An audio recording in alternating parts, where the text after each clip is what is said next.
السلام عليكم ورحمة الله وبركاته. الحمد لله نحمده ونستعينه ونستغفره ونعوذ بالله من شرور أنفسنا ومن سيئات أعمالنا. من يهده الله فلا مضل له ومن يضلله فلا هادي له، وأشهد أن لا إله إلا الله وحده لا شريك له وأشهد أن محمدا عبده ورسوله الذي أرسله بالحق بشيرا ونذيرا وداعيا إلى الله بإذنه وسراجا منيرا. أما بعد فإن خير الحديث كتاب الله، وخير الهدي هدي محمد صلى الله عليه وسلم، وشر الأمور محدثاتها وكل محدثات بدعة وكل بدعة ضلالة وكل ضلالة في النار. أعوذ بالله من الشيطان الرجيم. بسم الله الرحمن الرحيم. إياك نعبد وإياك نستعين.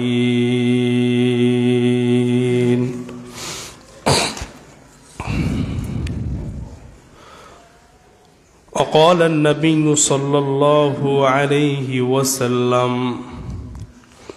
من سلك طريقا يبتغي فيه علما سهل الله له طريقا إلى الجنة. رواه আবু দাউদ বিসনাদিন হাদিস সহিহ। সম্মানিত অত্র জামাতের মুসল্লিবৃন্দ, আমরা সেই মহান রব্বুল আলামিনের প্রশংসা আদায় করি, যিনি আমাদেরকে সুস্থ শরীরে গত জুমার ন্যায় আজকেও আমাদেরকে জুমার সালাত এবং খুতবার উদ্দেশ্যে উপস্থিত হওয়ার তৌফিক দান করলেন। সেই মহান রব্বুল আলামিনের দরবারে লাখো কোটি শুকরিয়া আদায় করে বলছি আলহামদুলিল্লাহ। সালাত ও সালাম বর্ষিত হোক, দরুদ ও সালাম বর্ষিত হোক আমাদের নবী, শেষ নবী, সর্বকালের সর্বযুগের মহামানব মুহাম্মদুর রাসূলুল্লাহ সাল্লাল্লাহু আলাইহি ওয়াসাল্লামের প্রতি। সম্মানিত উপস্থিতি, আজকে জুমার খুতবায় কোরআন সুন্নাহ থেকে আলোচনা করার নিয়ত করেছি বিশুদ্ধ আকীদার প্রতিদান। একটা মানুষের যদি বিশুদ্ধ আকীদা থাকে তথা ঈমান যদি মজবুত থাকে, এর প্রতিদানটা কিয়ামতের মাঠে কেমন হবে আমি আপনাদেরকে দু চারটি হাদিস বলে বোঝানোর চেষ্টা করব। বিশুদ্ধ আকীদার প্রতিদান। এছাড়াও খুতবার শেষে কিছু সমসাময়িক কথা বলার চেষ্টা করব। ওমা তৌফিকি ইল্লা বিল্লাহ আলাইহি তাওয়াক্কালতু ওয়া ইলাইহি উনীব। যদিও শারীরিকভাবে একটু অসুস্থ, আমি জ্বর সর্দি, তারপর আমি আপনাদের সামনে আল্লাহ যেন আমাকে কিছু হক কথা বলার তৌফিক দান করেন। দেখুন, মানুষের ঈমান যদি মজবুত না হয়, মানুষের তাওহীদ আল্লাহ রব্বুল আলামিনের ব্যাপারে এটা যদি মজবুত না থাকে, তাহলে কিয়ামতের মাঠে একজন ব্যক্তি বিপদগ্রস্ত হবে। এজন্য আমরা যারা এখানে আছি প্রত্যেকে আমরা মুসলমানের ঘরের সন্তান। হতে পারে আমরা তেমন নামাজ, সালাত, সিয়াম, যাকাত, এরপরে দান সাদাকা তেমন একটা করতে পারি না। যদি আমাদের ঈমানটা মজবুত থাকে, তাহলে কোনো এক সময় আল্লাহ রব্বুল আলামিন আমাদেরকে জান্নাতে পৌঁছে দেবেন। সুবহানাল্লাহ। এজন্য একজন ঈমানদারের বিশুদ্ধ ঈমান, তাওহীদপূর্ণ ঈমান আল্লাহ রব্বুল আলামিনের কাছে অনেক দাম। এটা অনেক দাম আল্লাহ রব্বুল আলামিনের কাছে। সম্মানিত উপস্থিতি, এই পৃথিবীর সূচনার লগ্ন থেকে যতগুলো নবী, সর্বশেষ নবী মুহাম্মদ সাল্লাল্লাহু আলাইহি ওয়াসাল্লাম পর্যন্ত যত নবী রাসূল এই পৃথিবীতে এসেছেন, চলে গেছেন, প্রত্যেকেরই মিশন, প্রত্যেকেরই দায়িত্ব ছিল আল্লাহ রব্বুল আলামিনের তাওহীদকে প্রতিষ্ঠা করা, আল্লাহ রব্বুল আলামিনের একত্ববোধ কালেমাকে প্রতিষ্ঠিত করার জন্য আল্লাহ রব্বুল আলামিন যুগে যুগে নবী রাসূলকে তার এই পৃথিবীতে পাঠিয়েছেন। ইবনে আব্বাস রাদিয়াল্লাহু তাআলা আনহুকে বলা হয় রইসুল মুফাসসিরিন। ইবনে আব্বাস ইনি একজন সাহাবী, এনাকে বলা হয় রইসুল মুফাসসিরিন। অর্থ হচ্ছে তাফসিরদের সর্দার, তাফসিরদের নেতা তাকে বলা হয়, তাফসির কারকদের নেতা বলা হয় ইবনে আব্বাসকে। মানে এনার এত তাফসির, এত জ্ঞান তার ছিল, এজন্য তাকে রইসুল মুফাসসিরিন বলা হয়। তো ওনার ব্যাখ্যায় ইয়্যাকা না'বুদু ওয়া ইয়্যাকা নাস্তাঈন, এটা তিনি ব্যাখ্যা করেছেন যে আমরা জানি ইয়্যাকা না'বুদু, যে হে আমার প্রতিপালক, আমরা আপনারই ইবাদত করি, ওয়া ইয়্যাকা নাস্তাঈন, এবং আপনার কাছে সাহায্য প্রার্থনা করি। সচরাচর প্রত্যেকটা তাফসির গ্রন্থে এটা কিন্তু অর্থ করা আছে যে আমরা আপনারই ইবাদত করি, আপনার কাছে সাহায্য প্রার্থনা করি। কিন্তু ইবনে আব্বাস রাদিয়াল্লাহু তাআলা আনহু তিনি অর্থ করেছেন ইয়্যাকা না'বুদুর অর্থ করেছেন ইয়্যাকা নুওয়াহিদু, ইয়্যাকা নুওয়াহিদু অর্থ করেছেন। অর্থ হচ্ছে যে হে আল্লাহ, আমরা আপনার তাওহীদ প্রতিষ্ঠা করি এবং আপনার কাছে সাহায্য প্রার্থনা করি। উনি মূলত ইয়্যাকা না'বুদুর তাফসির তিনি করেছেন এইভাবে যে আমরা আপনার তাওহীদ প্রতিষ্ঠা করি এবং আপনার কাছেই আমরা সাহায্য প্রার্থনা করি। তার কারণ যখন আমরা নামাজে দাঁড়াই আমরা বলি আল্লাহু আকবার, অর্থ হচ্ছে যে আল্লাহ হচ্ছেন সর্বশ্রেষ্ঠ, আল্লাহ হচ্ছেন বড়। তো এটা এর মাধ্যমে প্রকাশিত হয় যে আল্লাহর তাওহীদ, রুবুবিয়্যাত, উলুহিয়্যাত, তাওহীদ আসমা ও সিফাত আল্লাহু আকবারের মাধ্যমে প্রকাশিত হয়। সম্মানিত উপস্থিতি, আল্লাহু আকবারের মাধ্যমে একত্বের ঘোষণা দেওয়া হয়, আল্লাহু আকবারের মাধ্যমে একত্বের, এক ইলার ঘোষণা দেওয়া হয়। এজন্য আল্লাহ হচ্ছেন একক, অদ্বিতীয়, তিনি হচ্ছেন লা শারিক, তার কোনো শরিক নেই। সম্মানিত উপস্থিতি, আপনাকে আমি সহজেই বলতে চাই, বেশি ব্যাখ্যা নয়, সালাতের ক্ষেত্রে, সিয়ামের ক্ষেত্রে, যাকাতের ক্ষেত্রে, হজ্জের ক্ষেত্রে, সব ক্ষেত্রে, সব আমল করার ক্ষেত্রে ইবাদতের হকদার একমাত্র আল্লাহ রব্বুল আলামিন। এটা আপনাকে যদি বলা হয় ইবাদত করব কার, আপনি বলবেন আল্লাহর। সালাত, সিয়াম, হজ, যাকাত করব কার, আপনি বলবেন আল্লাহর। বলবেন কিনা? অবশ্যই বলবেন। তাহলে বলবেন না কেন বা? কেননা আল্লাহ রব্বুল আলামিন এই পৃথিবী সৃষ্টি করেছেন। আপনাকে যদি বলা হয় বলেন তো আসমান কে সৃষ্টি করেছেন, আপনারা বলবেন আল্লাহ। জমিন কে সৃষ্টি করেছেন, বলবেন আল্লাহ। চন্দ্র নক্ষত্র পাহাড় পর্বত নদী নালা এবং মানুষ জীব জন্তু জানোয়ারকে কে সৃষ্টি করেছেন বলেন তো? আল্লাহ সৃষ্টি করেছেন। তাহলে আল্লাহ রাব্বুল আলামিন আমাকে খাওয়ান, আমাকে রিজিক দেন, আমাকে সৃষ্টি করেছেন। তাহলে ইবাদতের হকদার তিনি একমাত্র, তিনি ছাড়া তো আর কেউ নয়। আপনাকে প্রশ্ন করলে আপনি বলবেন যে এগুলো সমস্ত কিছু আল্লাহ রাব্বুল আলামিন করেছেন। আসমান সৃষ্টি করেছেন, জমিন সৃষ্টি করেছেন, এই সাত আসমান সাত জমিন আল্লাহ রাব্বুল আলামিন সৃষ্টি করেছেন। তিনি আলো দিয়েছেন, অন্ধকার দিয়েছেন, বাতাস দিয়েছেন, অক্সিজেন দিয়েছেন, তিনি রিজিক দেন, তিনি মৃত্যু দেন, তিনি আমাদেরকে খাওয়ান, তিনি আমাদেরকে ভরণ পোষণ দেন। তাহলে কেন বা আমরা করব না আল্লাহ রাব্বুল আলামিনের একমাত্র ইবাদত? একমাত্র ইবাদতের হকদার সবাই বলেন কে? অনেকেই বলতেছেন না একমাত্র। এই যে এত কিছু আপনি সংসার জীবনে পেয়েছেন, ব্যক্তিগত জীবনে পেয়েছেন, এত সুন্দর পোশাক পরিধান করতেছেন, স্ত্রী পেয়েছেন, ছেলে মেয়ে পেয়েছেন, জমি জমা পেয়েছেন, টাকা পয়সা পেয়েছেন, সমস্ত কিছু এগুলো দিয়েছেন কি? এটা আল্লাহ রাব্বুল আলামিন আপনাকে দিয়েছেন। তাহলে কেন একমাত্র হকদার আল্লাহ রাব্বুল আলামিন হবেন না? এটা তো পৃথিবী কোনো নেতা নেত্রী করেন নাই, পৃথিবী কোনো পীর বুজুর্গ ফকির শায়েখ মুফতি এরা তো করে নাই। এটা একমাত্র করেছেন আল্লাহ সুবহানাহু ওয়া তাআলা। এজন্য একত্বের ঘোষণা, এটা যদি আপনি মন থেকে অন্তর থেকে আপনার ইমানটা যদি মজবুত থাকে, এর অনেক অনেক প্রতিদান। চলুন এর প্রতিদান সম্পর্কে আপনাদেরকে দু চারটা হাদিস বলে আমি আমার বক্তব্য শেষ করব ইনশাআল্লাহ। দেখুন প্রিয় ভাইয়েরা, মানুষের যদি আমল না থাকে, ভালো কিছু আমল না থাকে, সালাত সিয়াম হজ যাকাত দান সাদাকা এগুলো তেমন করে নাই, কিন্তু তার বিশ্বাস, তার আকীদা তাওহীদ ঈমানটা ছিল মজবুত যে আল্লাহ রাব্বুল আলামিন আমাকে সৃষ্টি করেছেন, তিনি আমাকে খাওয়ান, তিনি আমাকে ভরণ পোষণ করেন, তিনি আমাকে সব ক্ষেত্রে পরিচালনা করেন, তিনি আমাকে শাস্তি দিবেন কিয়ামতের মাঠে আমি উঠলে। এইগুলো বিশ্বাস যদি একটা মানুষের অন্তরে থাকে, তাহলে এই মানুষটা শাস্তিপ্রাপ্ত হওয়ার পরেও কোনো এক সময় আল্লাহ রাব্বুল আলামিন তাকে জান্নাত দিয়ে দিবেন। সুবহানাল্লাহ বলেন।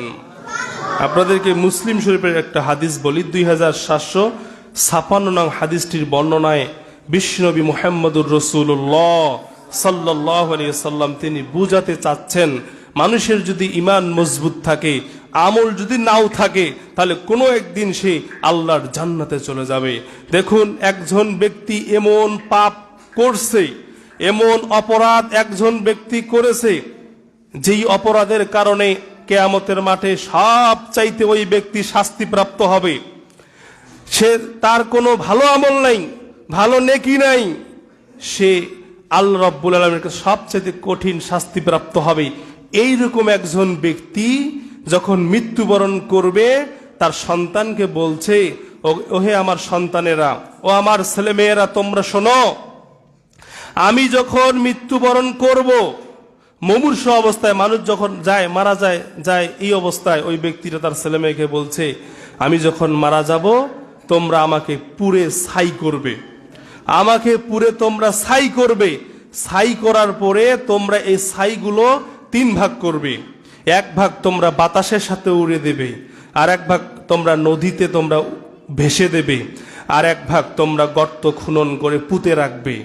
এই 3 ভাগ করবে, আমার দেহটাকে পুড়ে ছারখার করে ছাইগুলো 3 ভাগে বিভক্ত করবে। কেননা আমি যে অপরাধ করেছি, আমি যে কোনো আমল করি নাই পৃথিবীতে, না জানি কিয়ামতের মাঠে আল্লাহ রাব্বুল আলামিন আমাকে ধরে কত শাস্তি প্রদান করবেন। এই কথা বলছেন সন্তানদেরকে। সন্তানেরা তাই করলো, বাপ মারা গেছে, সন্তানেরা তার বাপকে পুড়ে ছারখার করে ছাই পরিণত করছে। এই ছাইগুলোকে 3 ভাগে বিভক্ত করেছে। 1 ভাগ নদীতে দিয়েছে, 1 ভাগ বাতাসের সাথে উড়ে দিয়েছে, আর 1 ভাগ গর্ত খনন করে পুঁতে রেখেছে।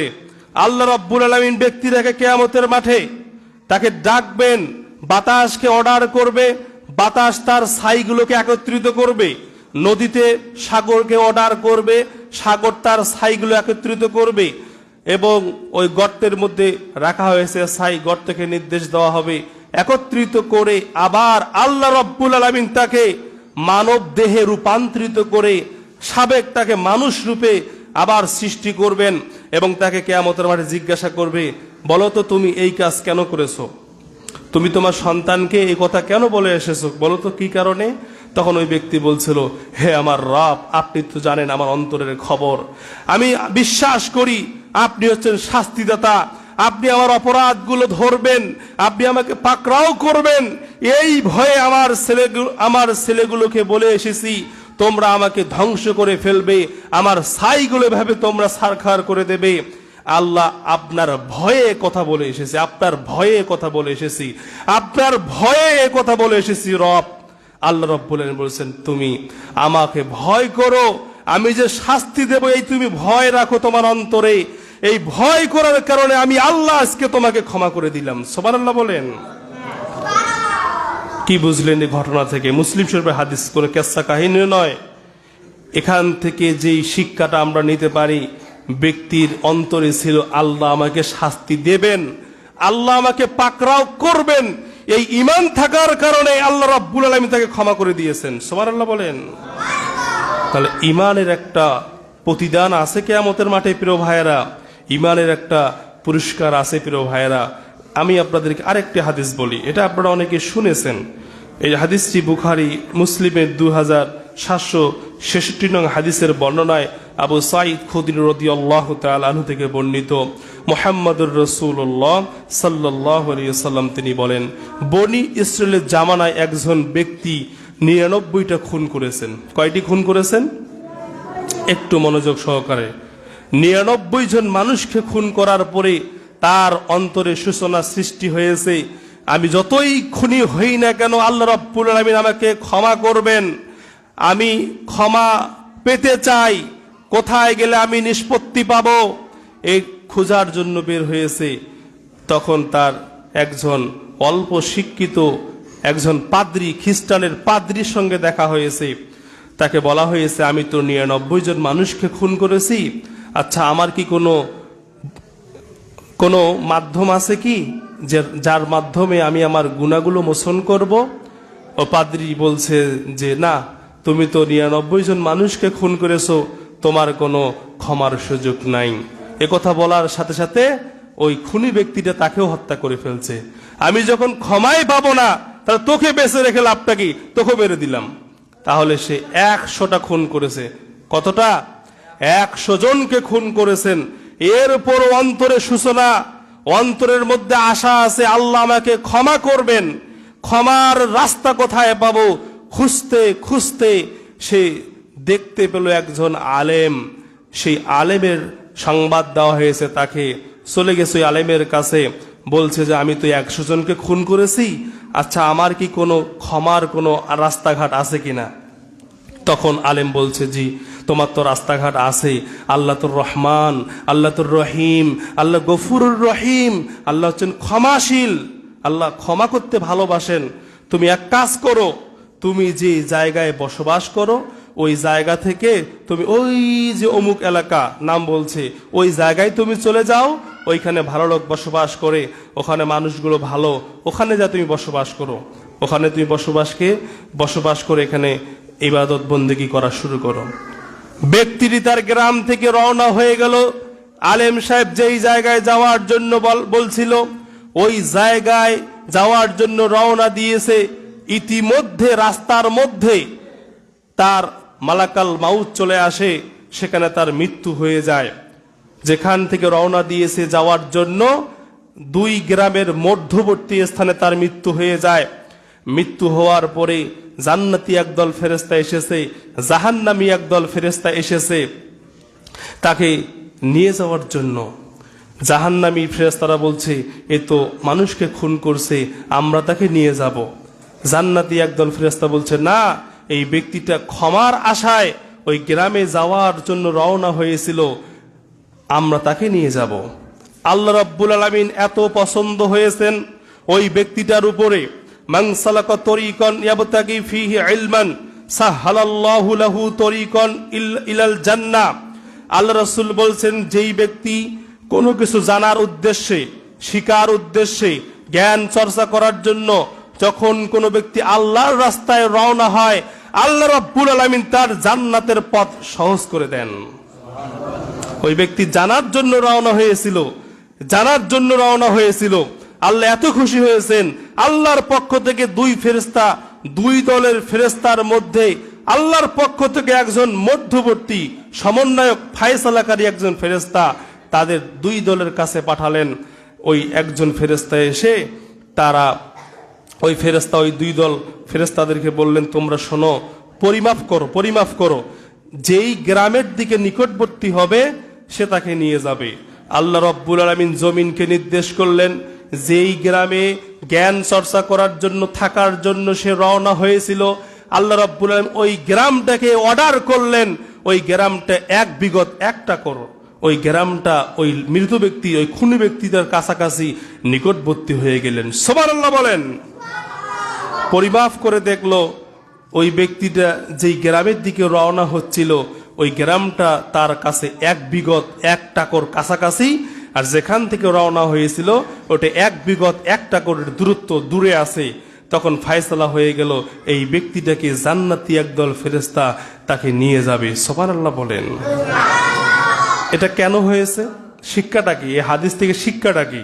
আমি যে আপনাদেরকে মূল যে কথাটি বলতে চাই, ওই ব্যক্তিটার অন্তরের সূচনা তার অন্তরে ছিল, আল্লাহ আমাকে ক্ষমা করবেন, আল্লাহ আমাকে মাফ করবেন, এই বিশ্বাস থাকার কারণে আল্লাহ রাব্বুল আলামিন তাকে ক্ষমা করে দিয়েছেন। সুবহানাল্লাহ বলেন। আচ্ছা, আপনি কয়টা খুন করেছেন? একটা, দুইটা, পাঁচটা? কোনো খুন জীবনে আমার বিশ্বাস আপনারা করেন নাই। তো এখনই আপনারা অবশ্যা বা এখনই আপনারা দুর্বল হয়ে যাচ্ছেন, এত গুনাহ করেছি, আল্লাহ কি আমাকে ক্ষমা করবেন? আল্লাহ কি আমাকে ক্ষমা করবেন? প্রিয় ভাইয়েরা, আল্লাহ ক্ষমা করতে ভালোবাসেন, এই জন্য তার নাম রেখেছেন রহমান, এই জন্য তার নাম রেখেছেন রহিম। তিনি ক্ষমা করতে ভালোবাসেন। আপনার পাপ যতই বেশি হোক না কেন, আল্লাহ রাব্বুল আলামিনের কাছে অনুতপ্ত হয়ে ক্ষমা প্রার্থনা করবেন। আল্লাহ রাব্বুল আলামিন আপনার আপনার অপরাধ এগুলো মোচন করে দেবেন। সুবহানাল্লাহ বলেন। প্রিয় ভাইয়েরা, এই হাদিস থেকে আমাদের শিক্ষা হচ্ছে, পাপ যতই হোক না কেন বড়, আল্লাহর রহমত থেকে নিরাশ হওয়া যাবে না। এটা সূরা ফুরকানের ৭০ নম্বর আয়াতে আছে, যত বড়ই পাপ করেন না কেন তাওবা করলে ক্ষমা করবেন তিনি কে? দুই চারজনে আপনারা কথা বলতেছেন। আল্লাহর কাছে তাওবা করলে ক্ষমা করবেন তিনি কে? এই হাদিস থেকে শিক্ষা হচ্ছে, পাপ যতই বেশি হোক না কেন আল্লাহর কাছে আমাদের ক্ষমার আশা রাখতে হবে। ২ নম্বর শিক্ষা হচ্ছে, মূর্খ ব্যক্তি কোনো সমস্যায় পড়লে, যারা আমরা অশিক্ষিত, পড়ালেখা জানি না, আমরা জানবো যে মানুষটা জানে, কোরআন সুন্নাহর আলোকে জ্ঞান চর্চা করে, এই মানুষটার কাছে গিয়ে জানতে হবে। ৩ নম্বর শিক্ষা হচ্ছে, কোনো বিষয়ে যথাযথভাবে না জানলে কথা বলা যাবে না। আপনি যে বিষয়ে জানেন না ওই বিষয়ে কথা বলা যাবে না। পাদ্রী ও যে তাকে হত্যা করছে, সে বলছে তোমার ক্ষমা নাই। ও জানে না কিন্তু বলছে ক্ষমা নাই, এজন্য সে ধ্বংস হয়ে গেছে। এটা ৩ নম্বর শিক্ষা। আর ৪ নম্বর শিক্ষা হচ্ছে, লোকটির আশা ছিল যে আল্লাহ তাকে ক্ষমা করবেন, অন্তরে বিশ্বাস ছিল। এই বিশ্বাস মানে ইমান মানে বিশ্বাস। এই বিশ্বাস থাকার কারণে ১০০ জন মানুষকে খুন করার পরেও আল্লাহ রাব্বুল আলামিন তাকে ক্ষমা করে দিয়েছেন। আলোচনার বিষয়টা কি? বিশুদ্ধ আকীদার প্রতিদান। আলোচনার বিষয় আমি আজকে আপনাদের সামনে নিয়েছি। আপনার যদি ঈমানটা ভালো থাকে, মজবুত থাকে, তাহলে আপনি আল্লাহ রাব্বুল আলামিন আপনাকে ক্ষমা করবেন। আজকে আলোচনার বিষয় তাই। প্রিয় ভাইয়েরা, অন্য আরেকটি হাদিস আমি আপনাদের সামনে বলি।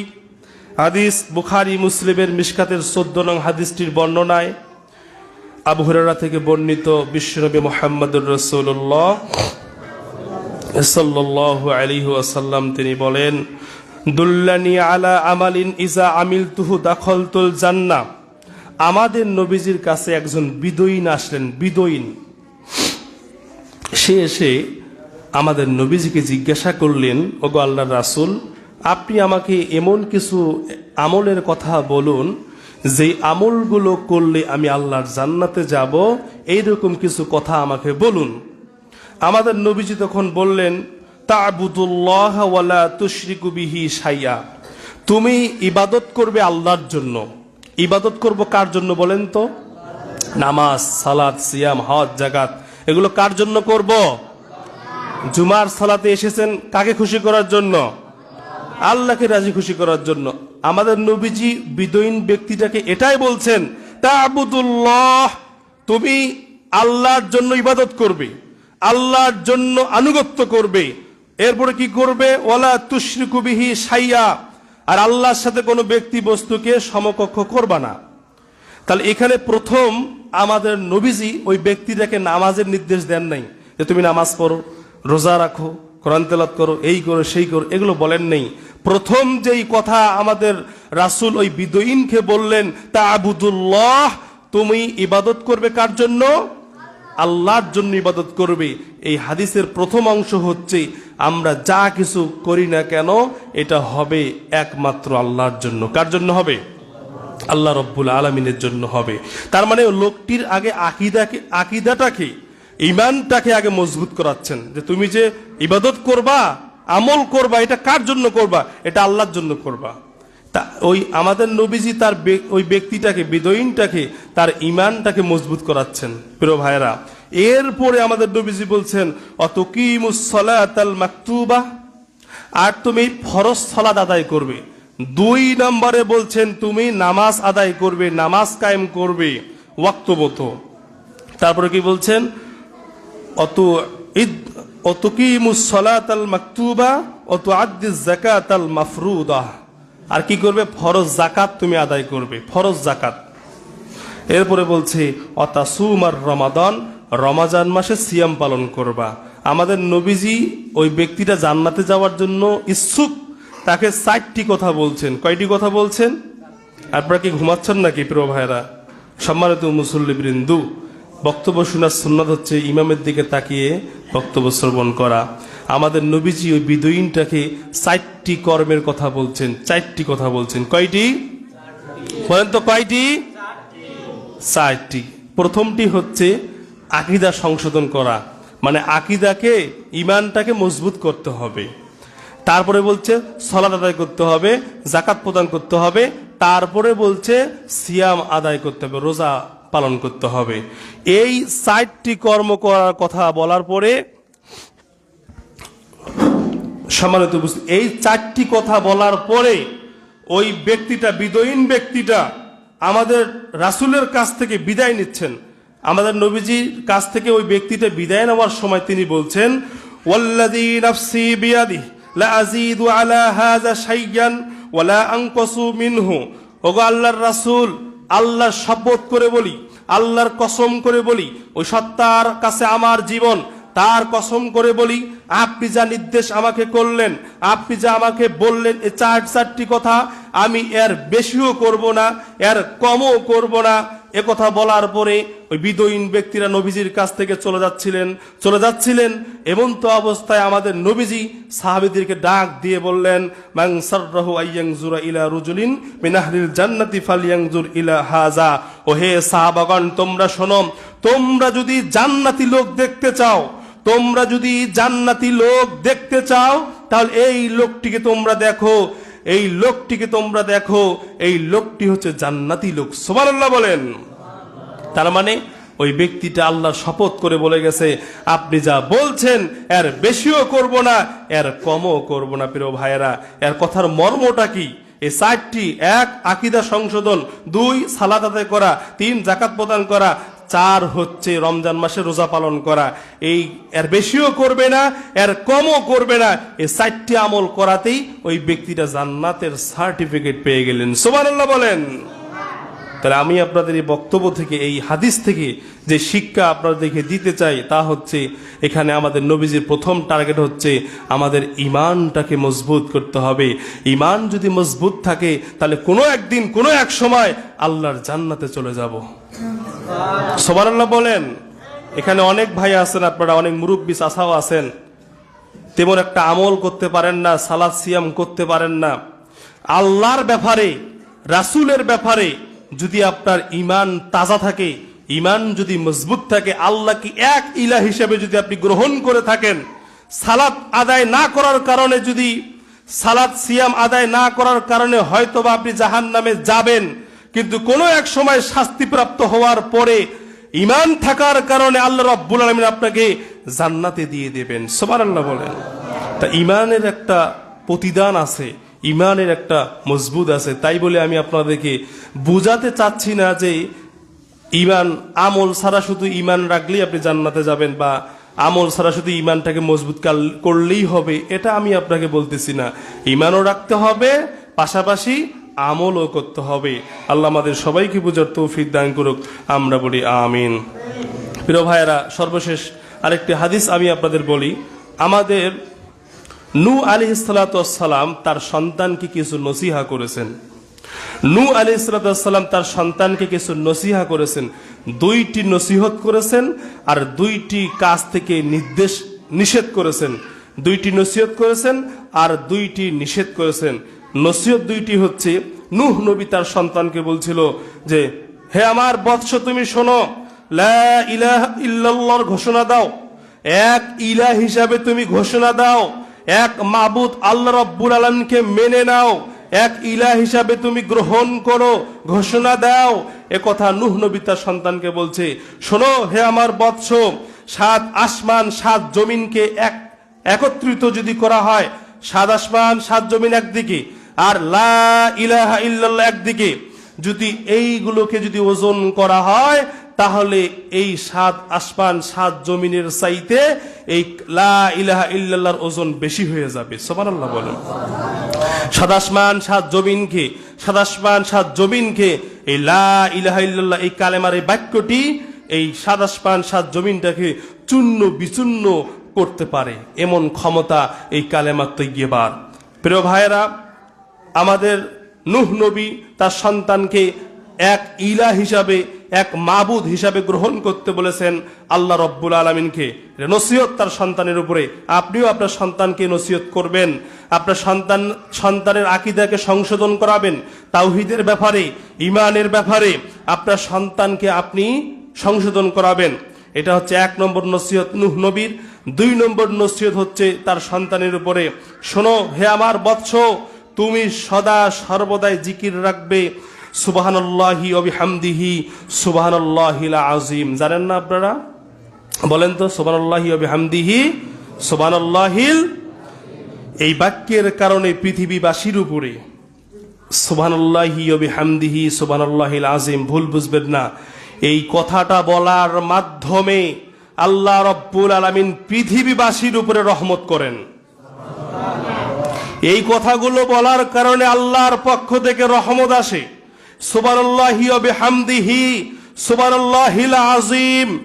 এক শ্রেণীর মানুষ, আলেম ও উলামা, নামাজি, পরহেজগার লোকেরা এই তাসবিহগুলো পাঠ করে বলে আল্লাহর পক্ষ থেকে রহমত আসে। শুধু তাই নয়, আল্লাহর পক্ষ থেকে রিজিক নেমে আসে। সুবহানাল্লাহ বলেন। এই তাসবিহগুলো পাঠ করার কারণে আল্লাহর পক্ষ থেকে রহমত আসে। 2, তাসবিহ পাঠ করার কারণে আল্লাহর পক্ষ থেকে রিজিক নেমে আসে। রিজিক, রিজিক, আল্লাহু আকবার। কিন্তু নাস্তিকরা এটা বিশ্বাস করে না, কাফের, মুশরিক, বেঈমান এরা বিশ্বাস করে না। প্রিয় ভাইরা, এই সুবহানাল্লাহি ওয়া বিহামদিহি বলা মানুষগুলো আছে বলে এই পৃথিবী এখন পর্যন্ত প্রলয় ঘটে নাই, পৃথিবীর এখন পর্যন্ত ধ্বংস হয় নাই। এই কালেমা বলার কারণে, এই তাসবিহ পাঠ করার কারণে আল্লাহর পক্ষ থেকে এখন পর্যন্ত রহমত আসে, এখন পর্যন্ত আল্লাহর পক্ষ থেকে রিজিক নেমে আসে। সুবহানাল্লাহ বলেন। আর আজকে আলেম ওলামাকে, ইমানদার পরহেজগার মানুষগুলোর উপর অত্যাচার, হামলা, মামলা, বিভিন্ন রকমের তাদের উপর নির্যাতন আসে কিনা বলেন? যত রকমের চক্রান্ত টুপিওয়ালা, দাড়িওয়ালা, পাঞ্জাবিওয়ালা, জুব্বাওয়ালা মানুষগুলোর উপরে, অথচ তাদের জন্য আমরা রিজিক পাই, তাদের জন্য আল্লাহর পক্ষ থেকে রহমত পাই। প্রিয় ভাইয়েরা, এজন্য আমরা এই বিষয়গুলোকে স্মরণ রাখবো। আল্লাহ আমাদের সবাইকে বুঝার তৌফিক দান করুক, আমরা বলি আমিন। সম্মানিত উপস্থিতি, সময় যেহেতু সংক্ষিপ্ত, বলতে চাই, নূহ নবী তার সন্তানকে 2টি নসিহত করেছেন।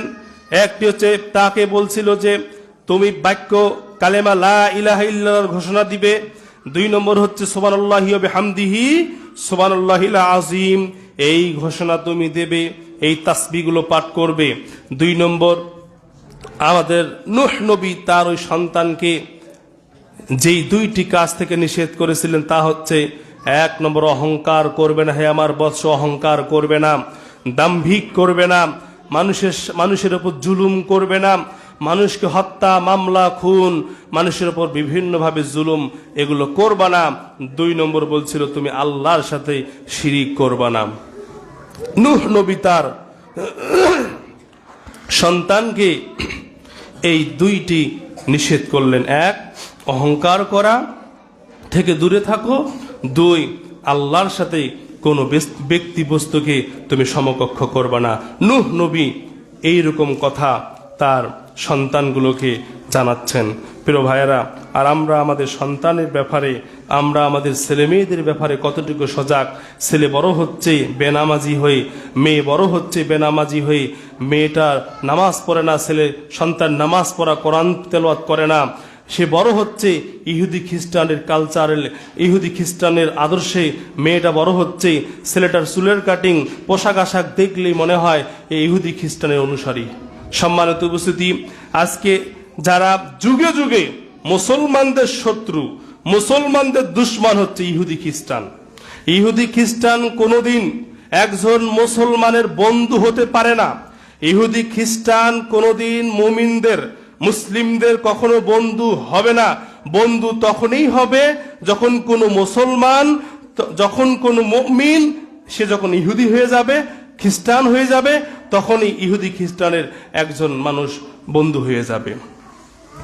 আল্লাহ রাব্বুল আলামিন বলেন, ওয়ালান তারদা আনকাল ইয়াহুদা ওয়ান নাসারা হাত্তা তাত্তাবিয়া মিল্লাতাহুম। আল্লাহ রাব্বুল আলামিন বলেন, ওয়ালান তারদা আনকাল ইয়াহুদ।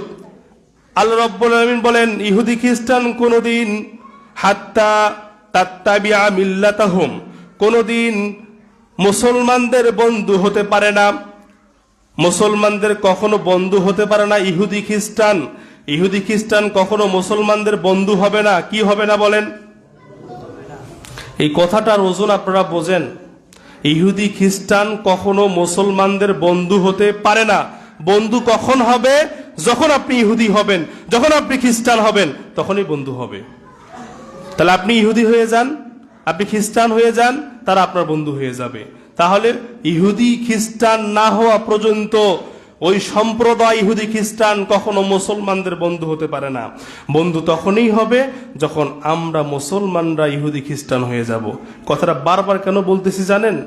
কথাটা বারবার কেন বলতেছি?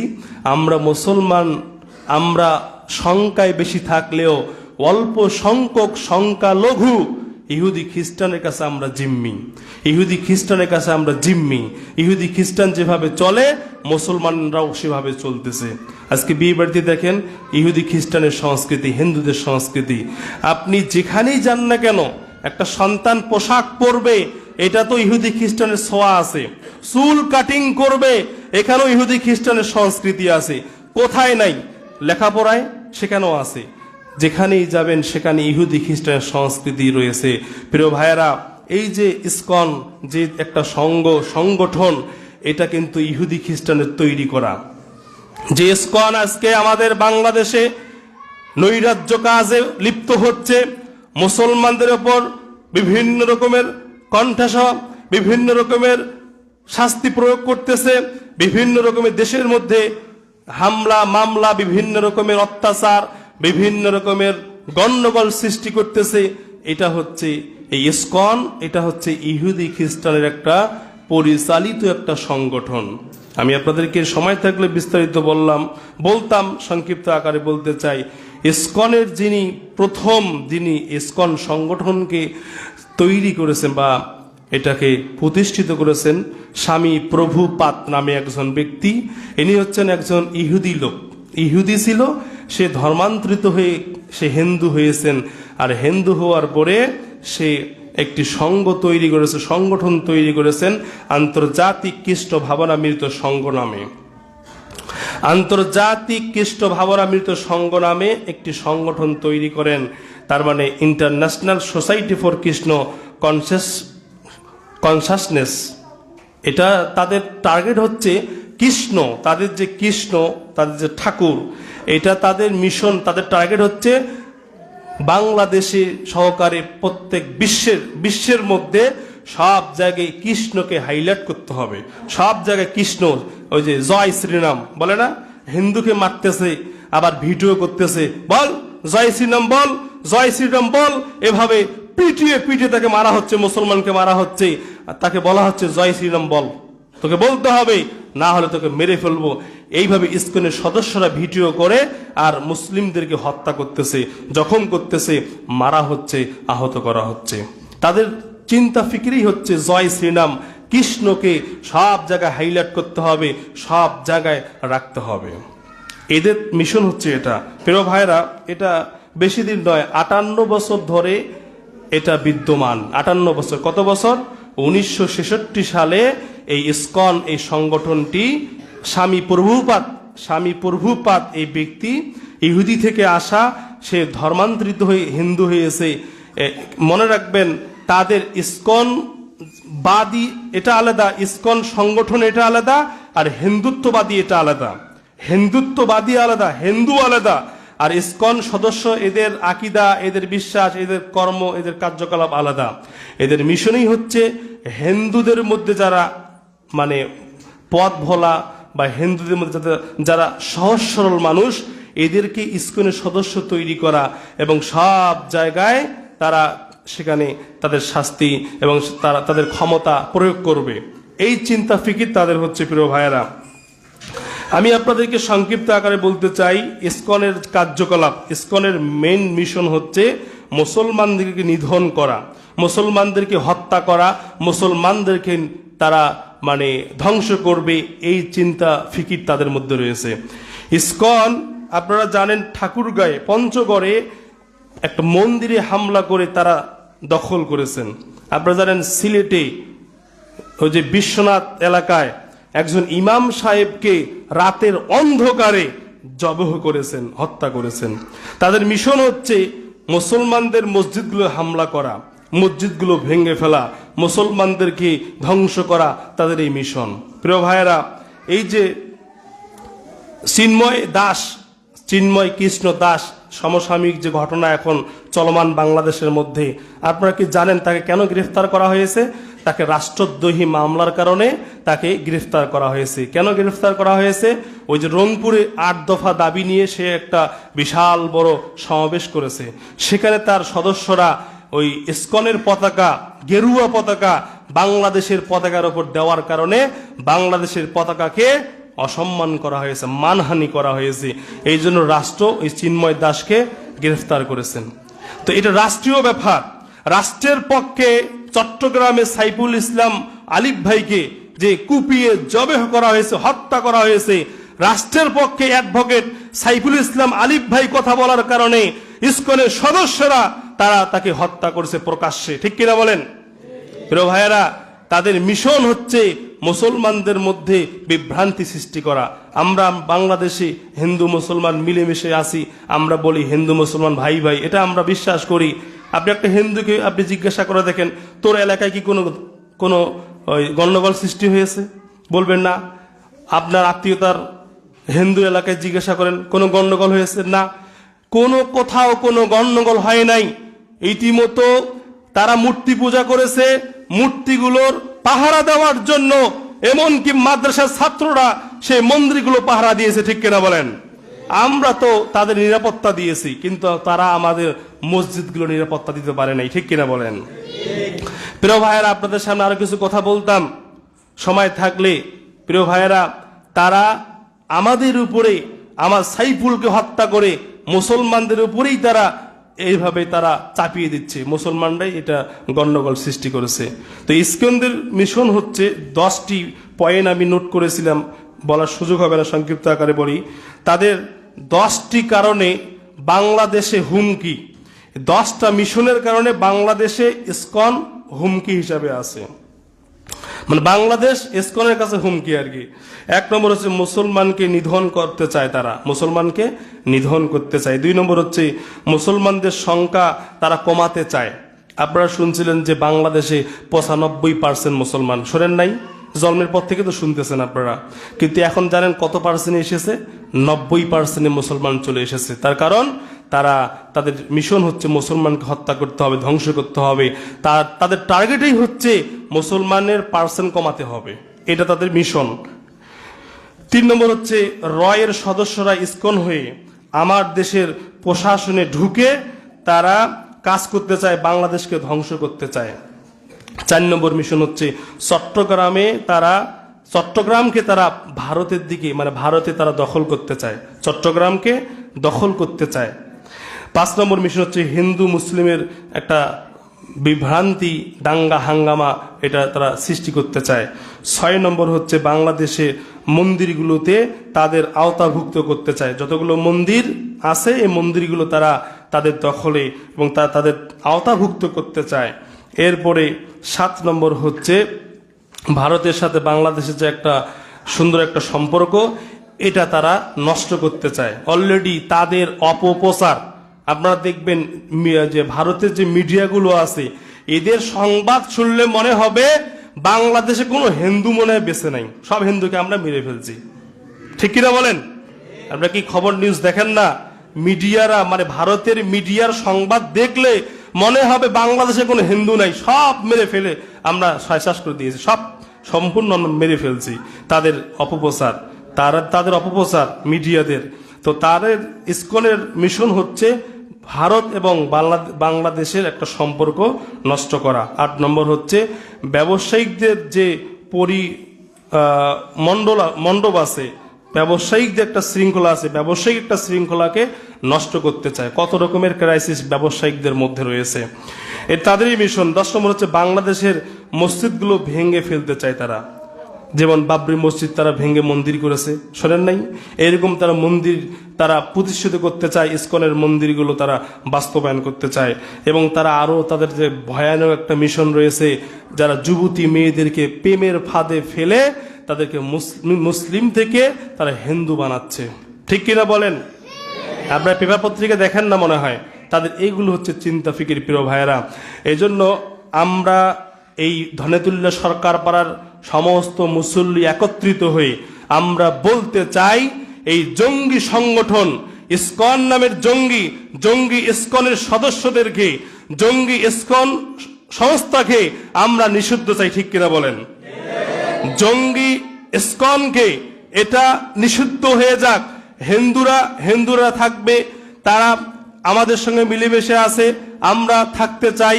কিন্তু যেই হিন্দুগুলোর মধ্যে হিন্দু ভাইরা বিশৃঙ্খলা করতে চায়, মুসলমানদের মধ্যে দ্বন্দ্ব সৃষ্টি করতে চাই, এই সমস্ত জঙ্গি ইসকন এবং যারা হিন্দু উগ্রপন্থী লোকেরা রয়েছে, আমরা আইনের আওতায় তাদেরকে আনতে বলি এবং তাদেরকে সুষ্ঠু বিচার হোক।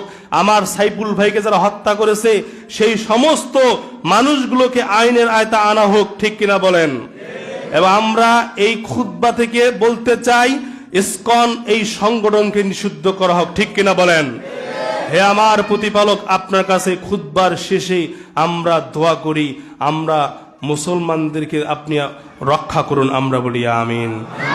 যত রকমের ষড়যন্ত্র রয়েছে, বেধর্মীদের যত রকমের চক্রান্ত রয়েছে, হে আমার রব, আপনি আমাদেরকে রক্ষা করুন। ইহুদি খ্রিস্টানের কবল থেকে আপনি আমাদেরকে রক্ষা করুন। হে আমার রব, আপনি আমাদেরকে বিশুদ্ধ ঈমান নিয়ে মৃত্যুর স্বাদ গ্রহণ করার তৌফিক দান করে দিন। আখিরি দুআনা আনিল হামদুলিল্লাহি রাব্বিল আলামিন।